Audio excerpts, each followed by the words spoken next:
ଭାରତ ଇତିହାସରେ ଏମିତି ଜଣେ ରାଜା ଥିଲେ ଯିଏକି ଲକ୍ଷ ଲକ୍ଷ ଲୋକଙ୍କୁ ଯିଏକି ଲକ୍ଷ ଲକ୍ଷ ଲୋକଙ୍କୁ ହତ୍ୟା କଲା ପରେ ମଧ୍ୟ ତାଙ୍କୁ ମହାନ ସମ୍ରାଟର ଆଖ୍ୟା ଦିଆହେଲା ଏବଂ ବର୍ତ୍ତମାନର ସରକାର ଭାରତ ସରକାର ତାଙ୍କର ନୀତିରେ ହିଁ ସରକାର ଚଲାଉଛନ୍ତି। ସେଗୁଡିକ କଣ କଣ, ସିଏ କିଏ ଏବଂ କାହିଁକି ମୁଁ ଏମିତି କହିବି, ଏ ବିଷୟରେ ସମ୍ପୂର୍ଣ୍ଣ ଭାବରେ ବୁଝିବା। ମୁଁ ଅନ୍ୟ କିଛି ବିଷୟରେ କହୁନି, ମୁଁ କହୁଛି କଳିଙ୍ଗ ଯୁଦ୍ଧ ବିଷୟରେ। କଳିଙ୍ଗ ଏବଂ ସମ୍ରାଟ ଅଶୋକ, ତ ଗ୍ରେଟ୍ ଅଶୋକ ଯାହାକୁ କୁହାଯାଏ, ତାଙ୍କ ବିଷୟରେ କହୁଛି। କଣ ନା, ଅଶୋକ ତ ଆମେ ସମସ୍ତେ ଜାଣିଛୁ, ତାଙ୍କର ପୁରା ନାମ କଣ ନା ଦେବାନାମ୍ପିୟ ପ୍ରିୟଦର୍ଶୀ ଅଶୋକ। ଏଟା ହଉଛି ପିତାମାତା ଦେଇଥିବା ନାମ। ସେ କଣ ନା ମୌର୍ଯ୍ୟ ବଂଶର ରାଜା ଥିଲେ ଅଶୋକ। 273 BC ରୁ 232 BC ପର୍ଯ୍ୟନ୍ତ ସିଏ ଶାସନ କରୁଥିଲେ ସମ୍ରାଟ ଭାବେ। ତାଙ୍କୁ ସର୍ଟରେ ଯଦି କୁହାଯାଏ ବା ଉପନାମ ଅଶୋକ ଦ ଗ୍ରେଟ୍ ବୋଲି କୁହାଯାଏ। Ashok the great. ପିତା ଥିଲେ ବିନ୍ଦୁସାର ଆଉ ଜେଜେ ବାପା ଠାକୁର ଦାସ ବୋଲି ଯାହାକୁ କହୁଛୁ, ସିଏ ଥିଲେ ଚନ୍ଦ୍ରଗୁପ୍ତ ମୌର୍ଯ୍ୟ। ଏଇ ଚନ୍ଦ୍ରଗୁପ୍ତ ମୌର୍ଯ୍ୟଙ୍କ ବିଷୟରେ ବିଶେଷ କହିବା ଦରକାର ନାହିଁ। ସେ ଥିଲେ ମୌର୍ଯ୍ୟ ବଂଶ ସ୍ଥାପକ। ମୌର୍ଯ୍ୟ ବଂଶକୁ ସିଏ ସ୍ଥାପନା କରିଥିଲେ ଚନ୍ଦ୍ରଗୁପ୍ତ ମୌର୍ଯ୍ୟ।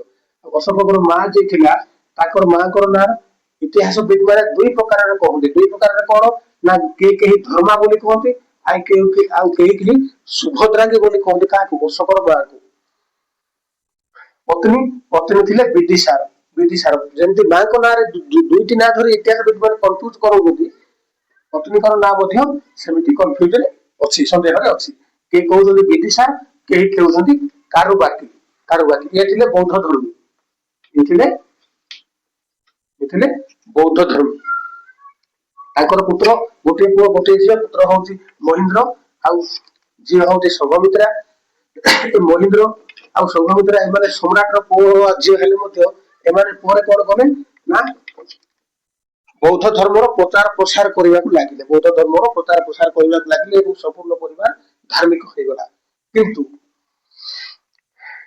ପିଲାବେଳୁ ଅଶୋକ କଣ କରୁଥିଲେ, ବହୁତ ନୀତି ଜ୍ଞାନ, ରାଜନୀତି ମାନେ ଏବେର ପଲିଟିକାଲ ନୁହଁ, ପୁରାତନ କାଳରେ ଶାସନ ବ୍ୟବସ୍ଥା ଆଉ ଅସ୍ତ୍ର ଶସ୍ତ୍ର ଯେମିତି ଖଣ୍ଡା ଘୋଡା ଚାଳନା ହେଲା, ହାତୀ ଚଳେଇବା, ହାତୀ ସଫାରୀ, ଏସବୁ ଉପରେ ବହୁତ ଶିକ୍ଷା ଲାଭ କରିଥିଲେ। କିଏ ନା ଅଶୋକ।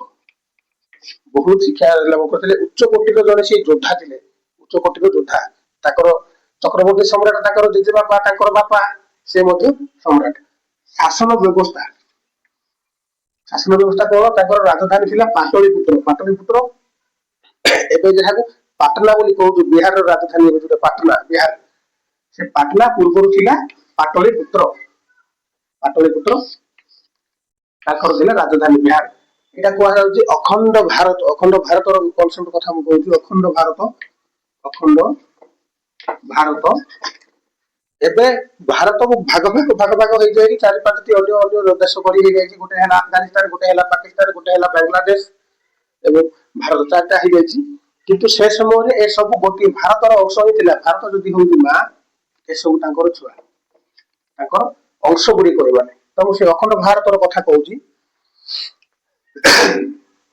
ପାଟଳିପୁତ୍ର ଥିଲା ରାଜଧାନୀ ବିହାର, ପାଟନା ଏବେ ଯାହାକୁ କହୁଛୁ ପାଟଳିପୁତ୍ର।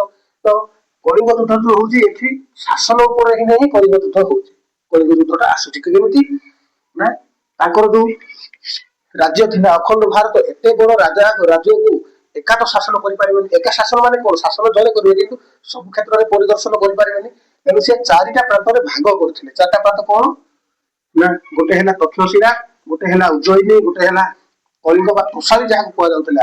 କଳିଙ୍ଗକୁ ତୋଷାଳୀ ବୋଲି କୁହାଯାଉଥିଲା ସେ ସମୟରେ। ଆଉ ଗୋଟେ ହେଲା ସୁବର୍ଣ୍ଣଗିରି। 4 ଦିଗକୁ 4 ଭାଗ ସିଏ କରୁଥିଲେ। ସେ ତ ରହୁଥିଲେ ପାଟନା, ବିହାରରେ ରହୁଥିଲେ। ତାଙ୍କର ଥିଲା ରାଜଧାନୀ। କିନ୍ତୁ ଏଇ ଯୋଉ 3ଟି ଥିଲା, ତକ୍ଷଶିଳା ଆଉ ଉଜ୍ଜୟିନୀ ଆଉ ସୁବର୍ଣ୍ଣଗିରି, ଏସବୁ ତାଙ୍କର ଅକ୍ତିଆରରେ ଥିଲା।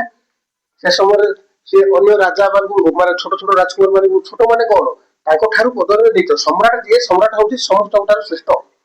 ଅନ୍ୟ ରାଜା ମାନଙ୍କୁ ସେ ନିଯୁକ୍ତ କରିଥିଲେ ଏବଂ ତାଙ୍କ ଦ୍ଵାରା ନିଜର ଅଧୀନରେ ସେ ଶାସନ ଭାର ଚଳଉଥିଲେ। କିନ୍ତୁ ଅଖଣ୍ଡ ଭାରତ ତାଙ୍କର ମୌର୍ଯ୍ୟ ସାମ୍ରାଜ୍ୟର କଣ୍ଟ୍ରୋଲରେ ଥିବା ସତ୍ତ୍ୱେ ସେ ସମୟରେ କଳିଙ୍ଗ ଥିଲା ସ୍ୱାଧୀନ। କଳିଙ୍ଗର ସେ ସମୟରେ ରାଜା କିଏ ଥିଲେ, କାହା ସହିତ ଯୁଦ୍ଧ କରିଥିଲେ, ଏହାର ତ କୌଣସି ପ୍ରମାଣ ଆଜି ପର୍ଯ୍ୟନ୍ତ ମିଳିନାହିଁ। କିନ୍ତୁ ଏତିକି ଲେଖା ଅଛି, କଳିଙ୍ଗ ଥିଲା ସ୍ୱାଧୀନ।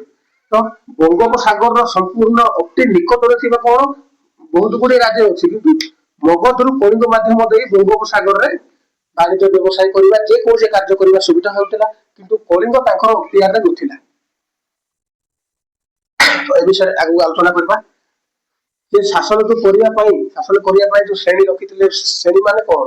ଏବେ ଯୋଉ ଆମେ ଶାସନ କରୁଛୁ ମହାମାତ୍ୟ କୁହାଯାଉଥିଲା, ସେ 4 ଜଣଙ୍କୁ ରଖିଥିଲେ ମହାମାତ୍ୟ। ମହାମାତ୍ୟ କଣ? ପ୍ରଶାସନ କଥା ବୁଝୁଥିଲେ, ପ୍ରଶାସନ। ଅମାତ୍ୟ ମାନେ କଣ? ଏଠି ଯୋଉ ଅମାତ୍ୟ ମାନେ ବୁଝନ୍ତି ମନ୍ତ୍ରୀ, ମନ୍ତ୍ରୀ ପ୍ରାଇମ ମିନିଷ୍ଟର ଯାହାକୁ କହୁଛୁ ଏବେ ଆମେ, ସେମିତି ତାଙ୍କୁ ଜଣେ ପ୍ରଶାସନ କରୁଥିଲେ କିଏ? ମହାମାତ୍ୟ। ତାକୁ ପ୍ରଶାସନ ଉପରେ ତାକୁ ଉପଦେଶ ଦେଉଥିଲେ ଧର୍ମ ମହାମାତ୍ୟ। ଧର୍ମ ମହାମାତ୍ୟ। ଧର୍ମ ମହାମାତ୍ୟ କଣ?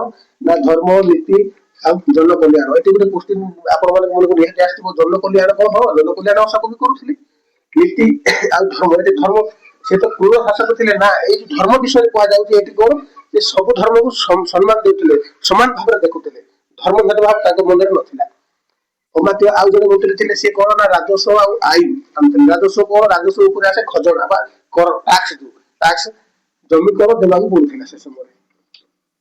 ଜମି କର ଦେବାକୁ ପଡୁଥିଲା, ଯାହା ରେଭିନ୍ୟୁ ଟାକ୍ସ ବୋଲି କହୁଛୁ। ଆଉ ଯୁକ୍ତ ସେ ଆଦେଶ ପାଳନ କରୁଥିଲେ, ଏବେ ସେକ୍ରେଟାରୀ ବୋଲି ଯାହାକୁ କହୁଛୁ, ସେକ୍ରେଟାରୀ ବୋଲି ଯାହାକୁ କହୁଛୁ, ସିଏ ଆଦେଶ ପାଳନ କରୁଥିଲେ। ତ ଏଇଟା ତ ହେଇଗଲା ଅଶୋକଙ୍କର ତାଙ୍କର ନିଜର ପରିଚୟ ଏବଂ ତାଙ୍କର ଶାସନର ପ୍ରଣାଳୀ। ଏବେ ସେ କଳିଙ୍ଗ ଉପରେ କାହିଁକି ଆକ୍ରମଣ କରିଥିଲେ ଏବଂ କଣ ପାଇଁ ତାଙ୍କର ଧର୍ମ ପରିବର୍ତ୍ତନ ହେଲା? ସମ୍ରାଟ ଅଶୋକଙ୍କ ସମୟରେ ସେ ତାଙ୍କ ପ୍ରାନ୍ତକୁ 4 ଭାଗରେ ଭାଗ କରି ଶାସନ କରୁଥିଲେ। ନିଜ ଅଧୀନରେ ସେ ରାଜା ବା ନିଜର ରାଜକର୍ମଚାରୀଙ୍କୁ ରଖିଥିଲେ। କିନ୍ତୁ ବାଣିଜ୍ୟ ବ୍ୟବସାୟ ମୁଖ୍ୟତଃ ଓଡିଶା ମାଧ୍ୟମରେ ହେଉଥିଲା। ଓଡିଶା ଭୁଲ କହିଲି, କଳିଙ୍ଗ। କଳିଙ୍ଗ ଶେଷରେ ତୋଷାଳୀ ବୋଲି କୁହାଯାଉଥିଲା। କଳିଙ୍ଗ କଣ? ନା କଳିଙ୍ଗ। କଳିଙ୍ଗ କାହିଁକି? କଳିଙ୍ଗ ସେ ସମୟରେ ଥିଲା ଅଖଣ୍ଡ ଭାରତର ସମ୍ରାଟ ସିଏ ହେଇଥିଲେ ମଧ୍ୟ କଳିଙ୍ଗ ଉପରେ ସେ ବିଜୟ ଲାଭ କରିନଥିଲେ। କଳିଙ୍ଗ ହଉଛି ବଙ୍ଗୋପସାଗରର ଅତି ନିକଟ। ବଙ୍ଗୋପସାଗର ଯୋଉ ମହାସାଗର ରହିଛି, ବଙ୍ଗୋପସାଗରର ଅତି ନିକଟରେ ସେ ଥିଲା ଏବଂ ତା ମଧ୍ୟ ଦେଇକି ମଗଧରୁ କଳିଙ୍ଗ ମଧ୍ୟ ଦେଇ ବଙ୍ଗୋପସାଗରରେ ପହଞ୍ଚିବାର ସାଧନ ବହୁତ ସହଜ ଥିଲା ଅନ୍ୟ ରାଜ୍ୟ ବା ଅନ୍ୟ ସ୍ଥାନ ଅପେକ୍ଷା। ଏବଂ ଭବିଷ୍ୟତରେ ସେ ସମୟରେ କଳିଙ୍ଗର ଯୋଦ୍ଧା ମାନେ ବହୁତ ଶକ୍ତିଶାଳୀ ଥିଲେ। ସେ ସମୟରେ ରାଜା କିଏ ଥିଲେ ତାର ଉଲ୍ଲେଖ ତ କେବେ ହେଇନି। ତ ସେ ଅଶୋକ କଣ ଭାବିଲେ, ଯଦି କଳିଙ୍ଗକୁ ବିଜୟ କରି ଦିଆଯାଏ ବା କଳିଙ୍ଗକୁ ଜିତାଯାଏ, ତାକୁ ନିଜର ପ୍ରଥମ କଥା ନିଜର ସାମ୍ରାଜ୍ୟରେ ତାକୁ ସାମିଲ କରାଯିବ, ମିଶା ହେଇପାରିବ ଏବଂ ଦ୍ୱିତୀୟତଃ ବାଣିଜ୍ୟ ବ୍ୟବସାୟ ବଙ୍ଗୋପସାଗର ମଧ୍ୟ ଦେଇ ସହଜ ବା ସୁବିଧା ହବ। ଏ ଭାବନାକୁ ନେଇକି ସେ କଣ କଲେ ନା କଳିଙ୍ଗ ଉପରେ ଆକ୍ରମଣ କଲେ। କଳିଙ୍ଗ ଉପରେ ଆକ୍ରମଣ କଲେ, ଭୀଷଣ ଯୁଦ୍ଧ ହେଇଛି, ବହୁତ ଯୁଦ୍ଧ ହେଇଛି। ପାଖାପାଖି 30 ଦିନ ବୋଲି ଇତିହାସ ମାନେ କହନ୍ତି, କେହି କହନ୍ତି 2 ସପ୍ତାହ 14 ଦିନ। ତ ଏଇ ଭୀଷଣ ଯୁଦ୍ଧରେ କଣ ହେଲେ, ଓଡିଶାରେ ସେ ସମୟରେ ରାଜା କିଏ ଥିଲେ କୁହାଯାଏନି, କିନ୍ତୁ ଓଡିଶାରେ ଅଗଣିତ ବୀର ଥିଲେ। ନିଜର ରାଜ୍ୟ ପାଇଁ, ନିଜ ମା ପାଇଁ ପ୍ରାଣ ବଳି ଦେବା ପାଇଁ ସେମାନେ ବହୁତ ଉତ୍ସର୍ଗୀକୃତ ଥିଲେ ଏବଂ ଭୀଷଣ ଯୁଦ୍ଧ ହେଲା। ଯୁଦ୍ଧ ହେବା ଫଳରେ କଣ ହେଲା, 1 ଲକ୍ଷ ଲୋକ ମୃତ୍ୟୁବରଣ କଲେ। 1 ଲକ୍ଷ ଲୋକ ମୃତ୍ୟୁବରଣ କଲେ ଏବଂ 1.5 ଲକ୍ଷ ଲୋକଙ୍କୁ କଣ କରାହେଲା ନା ବନ୍ଦୀ କରାହେଲା। କାହାକୁ ବନ୍ଦୀ କରାହେଲା? 1 ଲକ୍ଷ ଓଡିଶାର ବୀର ପୁତ୍ର ମାନେ ମୃତ୍ୟୁବରଣ କଲେ, 1.5 ଲକ୍ଷ ବନ୍ଦୀ କଲେ। ଏଇ ଯୋଉ ରକ୍ତପାତ ହେଲା, ରକ୍ତପାତ କୋଉଠି ହେଲା ନା ଧଉଳି ସ୍ତୂପ ଅଛି ଏବେ କୋଉଠି ନା ଖୋର୍ଦ୍ଧା, ଭୁବନେଶ୍ୱରର 8-10 କିଲୋମିଟର ଦକ୍ଷିଣକୁ ଧଉଳି ସ୍ତୂପ ଅଛି। ଏଟା ଗୋଟେ ଦର୍ଶନୀୟ ସ୍ଥାନ। ଯୁଦ୍ଧ ଏଠି ହୋଇଥିଲା। ତ ଏତେ ମାତ୍ରାରେ ଭୀଷଣ ରକ୍ତପାତ ହେଲା, ଅଶୋକଙ୍କ ହାତରୁ ଖଣ୍ଡା ଖସି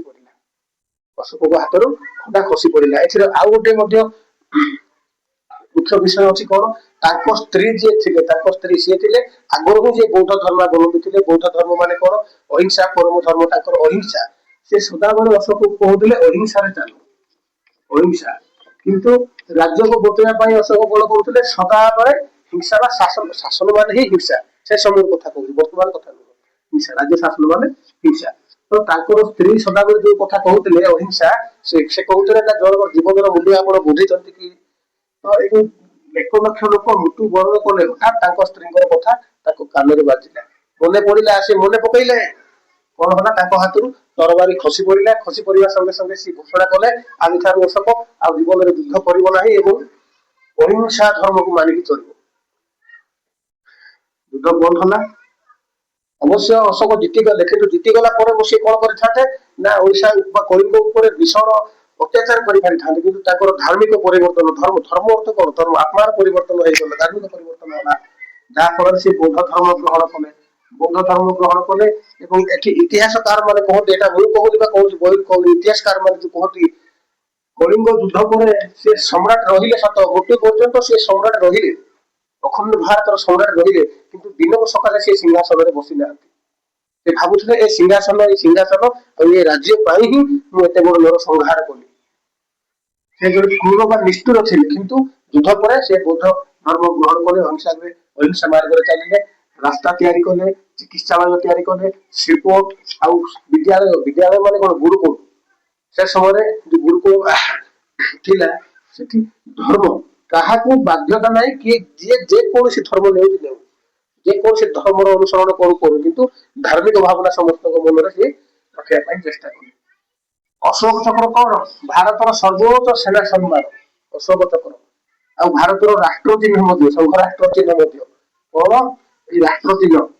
ଆଜି ପାକିସ୍ତାନ, ବାଂଲାଦେଶ, ଆଫଗାନିସ୍ତାନ ଏସବୁ ଅଲଗା ହେଇଯାଇଛନ୍ତି, ମଧ୍ୟ ଅଲଗା ହେଇଛନ୍ତି, ଆମର ଶତ୍ରୁ ମଧ୍ୟ ହେଇଛନ୍ତି, ଶତ୍ରୁତା ଭାବ କରୁଛନ୍ତି, କିନ୍ତୁ ସେ ମନେ ରଖନ୍ତୁ ରାଷ୍ଟ୍ର ଚିହ୍ନ ଯେ ପର୍ଯ୍ୟନ୍ତ ଅଛି ଆମ ପାଖରେ, ରାଷ୍ଟ୍ର ଚିହ୍ନ ଯେହେତୁ ଅଛି, ସେ ସମସ୍ତେ ଆମ ଠାରୁ ଜାତ ହୋଇଛନ୍ତି। ଆମର ଗୋଲାମ ଦରକାର କହିବାକୁ ଗଲେ ସେମାନେ ଆମର ଗୋଲାମ ତ କହିପାରିବେନି, ସେମାନେ ଆମ ଠାରୁ ସାନ, ତାଙ୍କର ଅତୀତର କୌଣସି ମୂଲ୍ୟ ହିଁ ନାହିଁ।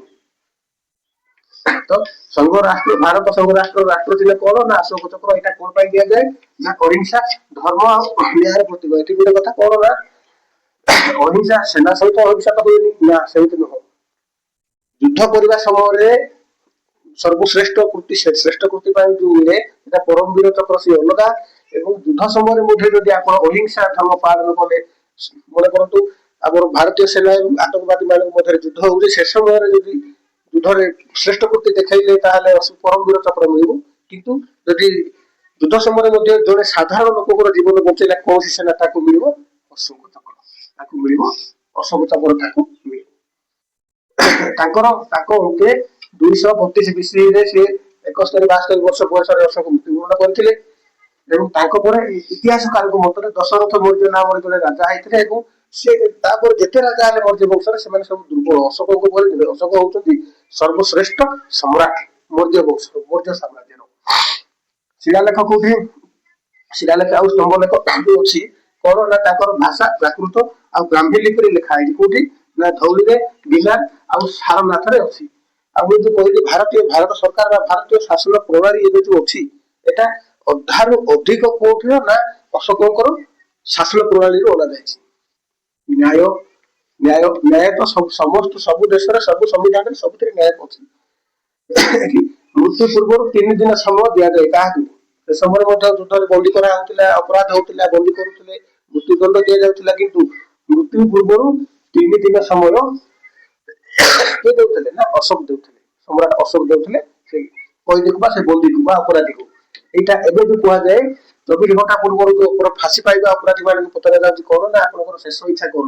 ଏଇ କନସେପ୍ଟଟା ଅଶୋକଙ୍କର ଏଇ ନ୍ୟାୟ ବ୍ୟବସ୍ଥାରୁ ଅଣାଯାଇଛି, ଭାରତର ବର୍ତ୍ତମାନ ନ୍ୟାୟ ବ୍ୟବସ୍ଥାରୁ। ଅପରାଧୀକୁ ଆপিଲ ସୁଯୋଗ। ଏବେ ଯୋଉ କହୁଛନ୍ତି ଫାଶୀ ଯାହାକୁ ଦିଆ ହବ ତାକୁ ଶେଷ ଥର ପାଇଁ ଅପିଲ କରିବା ପାଇଁ କୁହାଯାଏ କୋଉଠି ନା ରାଷ୍ଟ୍ରପତିଙ୍କ ପାଖରେ। ତ ଏଇ ବ୍ୟବସ୍ଥାଟା ମଧ୍ୟ ଅଣାଯାଇଛି ସମ୍ରାଟ ଅଶୋକଙ୍କର ଶାସନ ପ୍ରଣାଳୀରୁ। ଆଉ କ୍ରୂର ଶାସ୍ତି ବନ୍ଦ ଏମିତି ବି ଦେଖାଯାଉଛି ଯେ ଜଣେ ଇତିହାସରେ ମଧ୍ୟ ଏମିତି ଅଛି, ମନେକର ଜଣେ ଅପରାଧୀ ଆଉ ଜଣଙ୍କର ହାତ କାଟିଦେଲା, ପ୍ରତିବଦଳରେ ତାର ହାତ ମଧ୍ୟ କାଟି ଦିଆ ହଉଥିଲା, ସେଇଟା କ୍ରୂର ଶାସ୍ତି ଥିଲା। କିନ୍ତୁ ଅଶୋକ ତାକୁ ସଂକ୍ଷେପରେ କରିଥିଲେ। ଏବେ ଯେମିତି ଯାହାବି ତମେ କିଛି କର, ଅତି ଅଧିକରେ ଯଦି ଅପରାଧ କଲ ଫାଶୀ ହେଇଯିବ, ନହେଲେ ଆଜୀବନ କାରାଦଣ୍ଡ, କ୍ରୂର ଶାସ୍ତି କିଛି ନାହିଁ। କ୍ରୂର ଶାସ୍ତି ଯୋଉ ବନ୍ଦ କରିଥିଲେ, ଏଟା ମଧ୍ୟ ଅଶୋକଙ୍କର କନସେପ୍ଟରୁ ଆସିଛି। ଏବଂ ରାସ୍ତା କଡରେ ଯୋଉ ଗଛ ଲଗା ହଉଛି, ସେ ରାସ୍ତା କଡରେ ଗଛ ଲଗା ହଉଛି, ସେଇଟା ମଧ୍ୟ ଅଶୋକଙ୍କ ଅନୁପ୍ରାଣିତ। ସେ ଶେଷ ଜୀବନ ଜଣେ କଣ ନା ଧାର୍ମିକ ଲୋକ ହୋଇ ସେ ଶେଷ ଜୀବନ ବ୍ୟତୀତ କରିଥିଲେ। ତ ଏହା ହଉଛି ସମ୍ରାଟ ଅଶୋକଙ୍କର ସମ୍ପୂର୍ଣ୍ଣ ଜୀବନ ତଥ୍ୟ, ଯାହା ମୁଁ ଅତି ସଂକ୍ଷେପରେ କହିବା ପାଇଁ ଚେଷ୍ଟା କରିଛି। ଯଦି ଭିଡିଓଟି ଭଲ ଲାଗୁଛି ଲାଇକ୍ ଆଉ ସେୟାର କରନ୍ତୁ ଏବଂ ଚ୍ୟାନେଲକୁ ଟିକେ ସବସ୍କ୍ରାଇବ କରିଦିଅନ୍ତୁ। ଦେଖାହେବା ଅନ୍ୟ ଏକ ଭିଡିଓ ଉପରେ। ଜୟ ହିନ୍ଦ, ଜୟ ଓଡ଼ିଶା।